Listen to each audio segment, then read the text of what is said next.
Kronologinya mas, nggak perlu nanya kronologi, bisnya yang salah mas. Yang salah itu bisnya mas, nggak usah tanya kronologi. Mau seperti apapun bentuknya, aduh. Seperti apapun bentuknya yang namanya nabrak dari belakang tuh salah. Jadi bis yang salah itu bisnya. Kita tuh lagi nggak masalah bener atau salah tuh lagi nggak ngebahas di sini boy. Salah mau udah pasti salah bisnya. Yang lagi kita bahas itu, maksud gua kita nih tanggung jawab mas. Kenapa kita difitnah bilang bis kabur? Buset lu mas. Nih yang bikin gue emosi tadi siang sampai gue akhirnya speak up. Lu bayangin keponakan gue baru lahir mas, baru berapa bulan umurnya, disumpahin mati sama netizen mas. Mudah-mudahan anak kamu mati, kamu sekeluarga dilindas bis kamu sendiri gitu. Astagfirullahaladzim mas, gara-gara kemakan fitnah omongan mbak-mbak itu. Orang ngehujat Pak Haji, ngehujat keluarga gue. Kalau ngehujat perusahaan itu instansi lah ya gue. Tapi kan gue kan sebagai anak tetap sakit mas hati gue mas.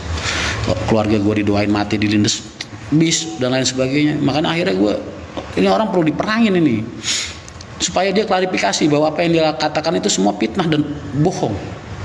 Begitu. CCTV bener mas kalau CCTV gue nggak bisa ngomong karena gue nggak bisa lihat, tapi makanya gue nggak speak up sama sekali soal CCTV karena kok kayaknya kayak itu kayak bukan gitu. Info satu info satunya adalah Pak Haji menempuh jalur hukum, bukan karena beliau nggak mau tanggung jawab, bukan, tapi karena mbaknya ini sudah melakukan fitnah, berbohong di hadapan publik, mencemarkan nama baik lah. Orang-orang kayak gini harus dikasih pelajaran mas. Terlepas rasa duka kita, rasa bela sungkawa kita kan kasihan mas, korban. Tapi maksud gue mas, lu bayangin P.O. Haryanto itu, Pak Haji ngidupin yatim aja 6.000 lebih. Karyawannya, anak istrinya yang hidup dari tangan perusahaan, dari rezeki dari perusahaan itu puluhan ribu orang mas.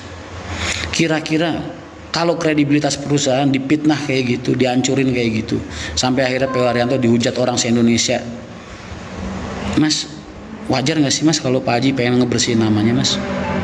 Karena hal itu nggak dilakukan oleh Pak Haji gitu. Maksudnya semua tuduhan itu fitnah gitu.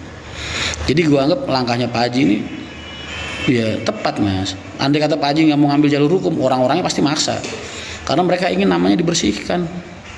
Begitu mas. Bis berhenti, bahkan supirnya, krunya itu ngebantuin evakuasi dia loh, cuman nggak ngaku kalau itu supir bis, kan nggak ngaku.